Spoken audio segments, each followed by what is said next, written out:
committee set in motion, and the results were the placement of these two lines that at present are slightly draped over, but you'll get to enjoy them in a few minutes. But it worked out great, and then as a part of that overall plan to erect these two lines here, we wanted to dedicate these two lines to two gentlemen that have truly been lions in this community for many years, not only in the Alachua Lions Club, but in this community. They were great leaders, great fathers, husbands, and just tremendous community leaders for many, many years that many of you here, including myself, had the pleasure to know, and in my case, grow up with, and just learn so much under these two fine men. But we have two families that are represented here tonight, and to quickly get us going, I would like to just take a moment before I ask members of the family to introduce their family members that are here. I would like to recognize very quickly some dignitaries that we do have with us, and we got many, and some of them will be introduced later this evening. So I hope you aren't insulted that we don't introduce all of our lion guests that are here with us, but I would like to recognize our mayor, Gib Fulper. Everybody knows Gib, I think. Gib, welcome, buddy. And along with Gib, one of his fellow commissioners, where's Gary? Gary Hardacre. Here's Gary here. Back over here.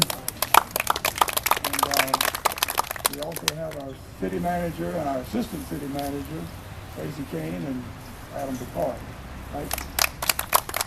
And I would be remiss if I didn't at least introduce our current Alachua Lions Club president, Gussie Lee. Gussie?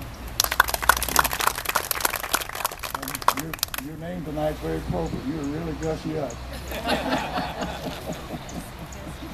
I would like to take a very quick moment to ask Melanie McIntyre. Many of you grew up with Melanie right here in Alachua, and she's Miss Kitty's daughter and Mr. Lloyd's daughter. But I'm going to ask her if she would just to quickly stand and introduce the members of her family that are here. And then I'll ask one of the Irby relatives to do the same. So Melanie, if you do that for us, I'd appreciate it. I don't think I need that. Everybody knows he knows I can speak loud. Of course, Mother is here with us, and my husband Artie, daughter Catherine, her husband Kurt Williams, and grandson and great-great-grandson, Mr. Cooper. He's the man of the hour for us.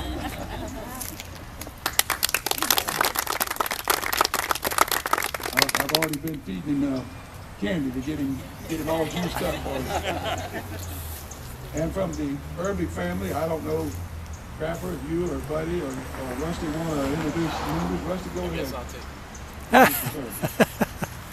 I'd like to introduce our sister Carol, brother Will, sister Linda, brother Buddy. This is Audrey. Used to be a Wilson. Lives out there. Aunt Audrey, she's not a sister. Thought she wanted to be the young one. This is her assistant Lewis. I'm quite sure. And our two handsome nephews over here, Jesse and Pat.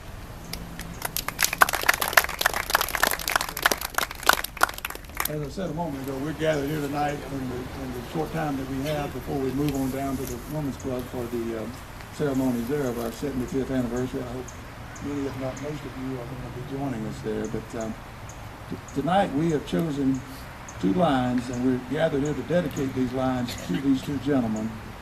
And I'm going to begin with the line over here to your left. Okay, is that? Get that right? And some of you may be looking at that line and say, "My God, Emerson, where did you come up with that color?"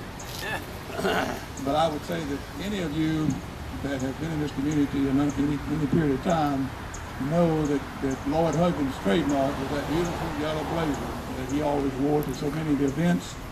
And so with Gail's help, we went out and found a yellow drape for Lloyd's line. So let me get into this, and we will move forward with the dedication. Lion Lloyd Huggins was a member of the Alachua Lions Club for 47 years.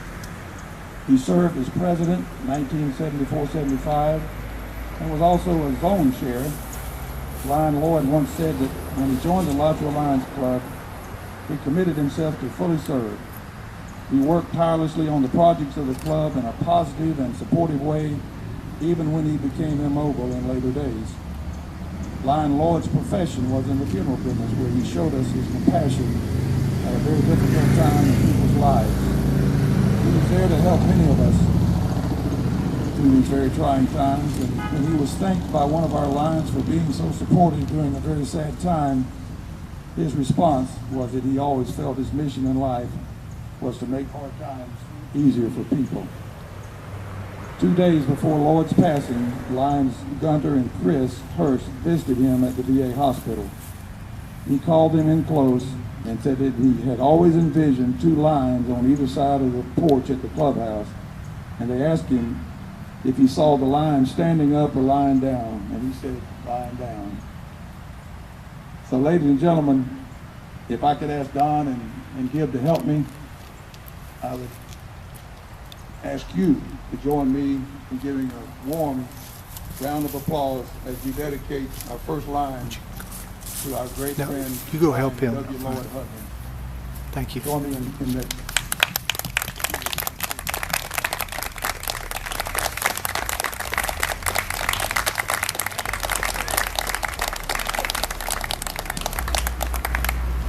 We will be installing permanent plaques tonight. We have a facsimile thereof, and but be assured that there will be permanent bronze plaques installed here within the next couple of weeks, and we invite the families to please come back and enjoy those when they're permanently in place. And at this time, again, I'm going to ask Melanie to introduce her daughter, who I think is going to give a few words briefly in response. Is that correct? Okay, Melanie, you do that for us. Daddy always tells me his grandchildren were the greatest things in the world. And the great-grandchildren came along, and they were even better, I guess. But we're going to ask Catherine to say a few words.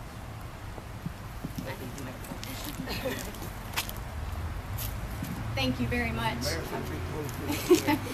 As I stand here and I see a lot of familiar faces, and most of you knew me when I was 2 foot tall and bright blonde hair running around here with my granddaddy, I remember as a little girl, my sister and I just giggled. We thought it was hilarious that people called Granddaddy Lion Lloyd. That was just the funniest thing to us. And it wasn't until we were much older that we realized just how much pride he had in that name and how much he honored being called Lion Lloyd. When you mentioned the yellow blazer, you forgot to mention that he also had yellow pants and yellow shoes that matched that blazer.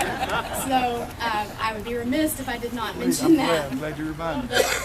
You know, some of my youngest memories were here. I remember going to the Christmas party at the old building before you lost it to the fire, and I remember, I believe there was a lion out front of that building. You know, I remember Granddaddy dressing up as a lion and doing the Christmas parade when he was completely healthy years ago. As he aged and as he lost his leg, he rode his scooter down Main Street for the Christmas parade. So he always had a place here, and he just loved the Lions Club in general. One of his proudest moments was when he won the Melvin B. Jones Award a few years ago. That meant a lot to him, and that was probably one of his highest of highs. But I think this probably tops it all. I remember him saying that he wanted lions in front of the Lions Club. It wasn't a club until you had the lions out front. And so to be here today and to see this just really makes me proud. Thank you all. You always supported him. You always called him when he was down. You came and visited him at the hospital. You always kept his spirit up and gave him a reason to continue on, and we just all appreciate that. You continue with my grandmother, always keeping her in your thoughts and checking on her when you can, excuse me. And we just really, truly are humbled, and our hearts are very happy to see this today. So thank you very much.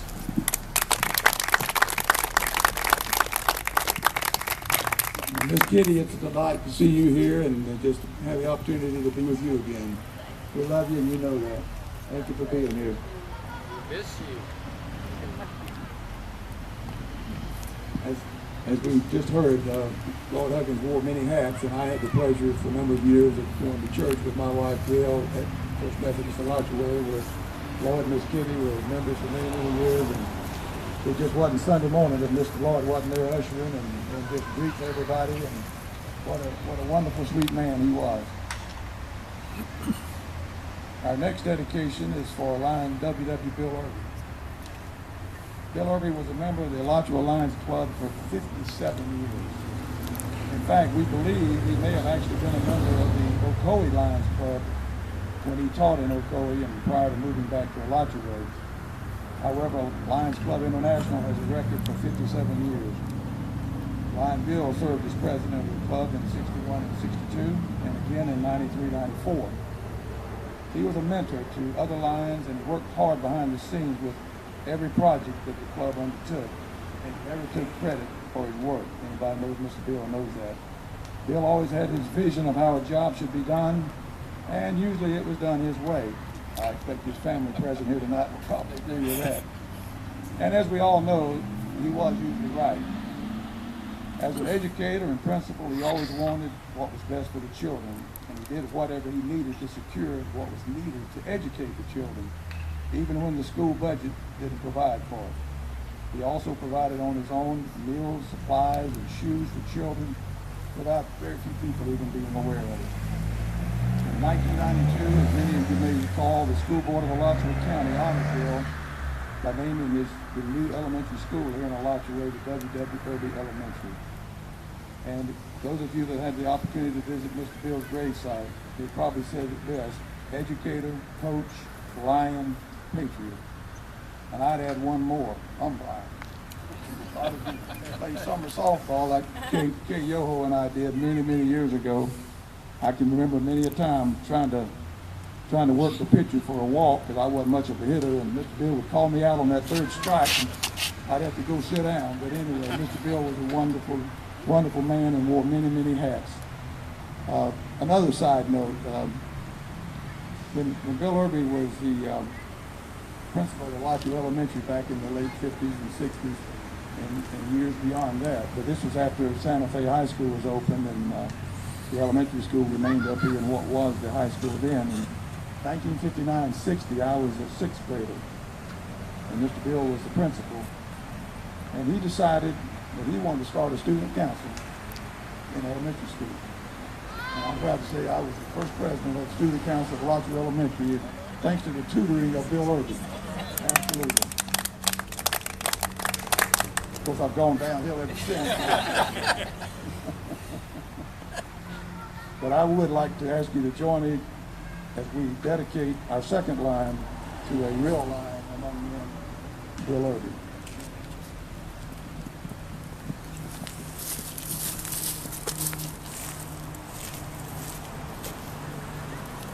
Oh, and let me say, before we pause, some of you may be asking, where did you come up with the green?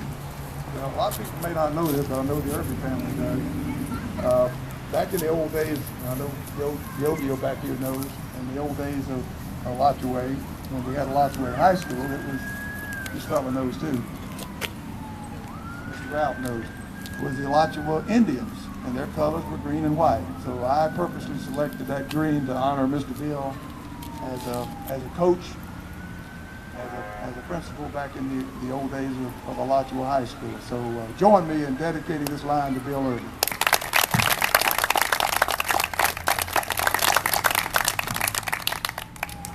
And I don't know if he was odd man out or exactly how he got elected, but the older brothers tell me that Rusty's going to come up and say a few words in response. Come on up, Rusty. Use the short straw. I think I can make it without this. I thought the green jacket was for the Masters golf tournament. If he were in that line and woke up cloaked in green, he'd be thrilled, thinking he had won the Masters. You know how he loved golf. The Alachua Lions Club and our father, Bill Irby, were a master parent. They both loved community service. They were both dedicated to helping children, to helping people that were less fortunate than themselves. And it certainly set values for this organization and our father at the same time. He had many passions in his life. He was also a volunteer fireman. This guy, That's appropriate.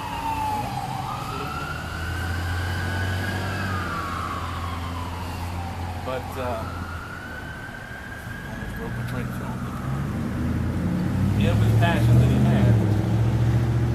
I always thought of them as hobbies, things that he liked to do, but it turns out in reality, it was a way for him to get into more competition. It was what he loved most of all, was competition.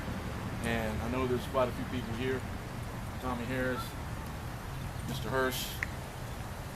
If you ever played golf with him, you left that course $2 lighter in your pocket than when you arrived at that golf course. If you played gin rummy with him, same way. And I'll be honest with you, in my mid-20s, I stopped playing tennis against him. He had to have been 60 at that time because I had never beaten him in my entire life.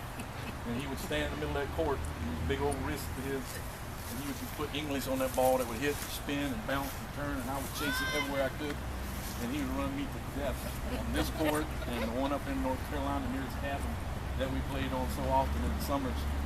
And I just stopped playing because I couldn't never beat him. And then later on, I didn't see much honor beating a 70-year-old guy, but I was scared he might still win. I didn't want to. Of the passions he had, he carried on into all phases of his life.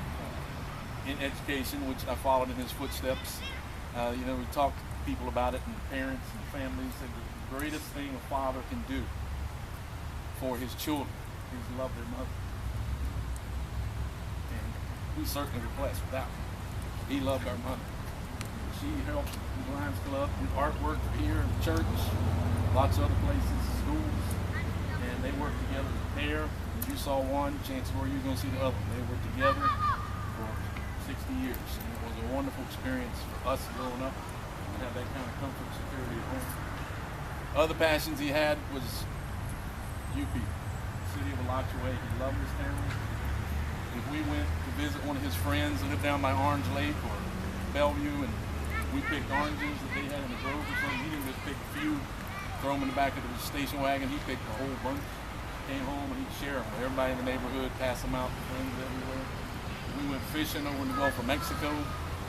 One of his other passions, my brothers will attest, listening to Gator games. He loved the Gators, and we would sit there in that boat with his little radio listening to the Gator games, fishing in sunlight, dark.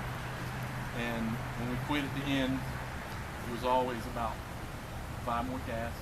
And he was catching more fish and loading up, not just to fill up the freezer, but he wanted to have a fish fry when he got home. And he wanted to have one for invite Herschel over, invite Tommy and Patsy over, and lots of other friends from the neighborhood that lived there.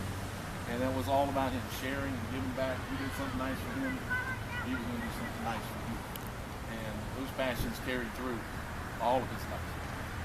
He first exposed me to the Lions Club, kind of by accident, I guess. I was at Alachua Elementary, the old one, big 2-story building with the bell tower up on the hill. And probably 2nd or 3rd grade, if I remember correctly. And one of my classmates, I can still remember his name, was Jonathan Rose, came up to me, and Jonathan showed me a brand new pair of glasses that he had. And he said, your dad helped me get these, and appreciate it. And I was 7, 8 years old, I was a little confused how dad got these glasses. He wasn't an optician, he didn't know my pharmacy or get glasses, I didn't know what was going on. So we got home that night, I asked him about it, and he told me all about the Lions Club and this organization, which by your 57-year estimate, I'm thinking you've been in it for about 10, 12, 15 years by that point in time. So he talked to me about that, community service and everything else. So we jumped forward a few years to, as Melody mentioned, the old, mentioned the old Lions Club behind here, the old log cabin structure that was so nice. I remember as Cub Scouts, Lions helped with, brought them in, and we had safety demonstrations, they had firemen come in, talk to us about things, and the sheriff came out and talked about things, all types of educational programs we did back then. And then of course a few years later, on the Lions, the old cabin that the Boy Scouts used to be in, several Lions used to go out with us in camping trips out here off of Shaw Road, or Moss Pond, way back in those trees somewhere, off of Santa Fe River at Rum Island, one of those places. And several gentlemen from the Lions Club were always there to help us set up and work on merit badges and keep everybody safe, and make sure everybody was running off in the woods, doing all the things we were supposed to do. And that's when, and my brothers will attest to this, kind of a family motto. Dad always preached, leave a place better than you found it. So if we went to Rum Island, we policed the area. That was his big term, police the area. And we picked up every bottle, can, pop top. Back then there were the old, you didn't have twist off bottles. We picked up everything, cleaned the entire area to leave it better than we had found it. Whether we brought that trash or whatever happened. We did the same thing even as adults. We go down to Sherrod Island, go camping with, at that time, when the nephews were this big, we still policed the area. And we cleaned up, he was 75 years old, still out there picking up bottles and cans, making everything better than it was. So we learned all that through the Boy Scouts, and then, if you would, he being mine, I followed through his career path. Jump about 30 years, I'm the school administrator in a school district about 100 miles south of here, sitting in parent-teacher conference. Have my little legal pad there I'm supposed to write on, got a form sitting next to it. I'm supposed to list all the students' FCAT scores and reading scores, math, everything you have. And the mom is explaining to the two teachers and the guidance counselors in the room why she's not being successful. And what it boiled down to was she had a pair of glasses. She broke in the glasses. She had no glasses. She couldn't see the board. So how could she perform in class? She couldn't read the book. So I had the big legal form I was supposed to fill out for the school district, my notepad I was supposed to take back for my own reference after the meeting. All those pieces of paper I had in front of me. I wrote down 3 words. Call Lions Club. When I left that meeting, we didn't have Lions Club in the small town I was in, but on the north end of the county, they had a Lions Club. So I contacted them. Got a couple of phone numbers, and I got that little girl's family in touch with him. And make a long story short, she was brand new glasses. I would love it today. She had great success, and she's Supreme Court Justice. But to be honest with you, the district moved to school. I don't know what happened to her, but I'm sure she did great things after that. And I'm sure the Lions Club, like my father, has touched hundreds, if not thousands of lives in the exact same way. And again, I thank all of you for coming out tonight. I applaud all of you. The Huggins family's proud of the accomplishments. I know the Irby family's proud of it. And like I say, it was just a great union between my dad and the Lions Club and the city of Alachua that he loved so much. And he was able to give back to it through this organization.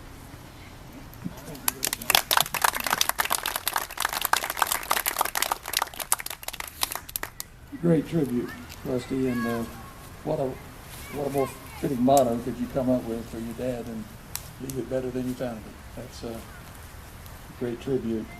We feel real fortunate that we found these 2 magnificent lions and got them placed here on either side of our flagpole, because one of the things that we haven't mentioned here tonight is that both of our honorees were military veterans and certainly proud Americans, so we salute them in that respect too. So, as was mentioned by Lloyd's daughter a few minutes ago, he received the Delvin Jones Award, and Bill Irby did as well, and both of them were commemorated with this honor. And many of you know that the Delvin Jones Award is not just an award, but it's actually a fellowship that honors people for humanitarian service, and it's the 3rd highest honor in Lionhead. And so I would ask you, as we conclude our ceremony here in a few minutes, if you have time, go over and look at the temporary plaques, and that's what they will say when we get the permanent plaques in place. So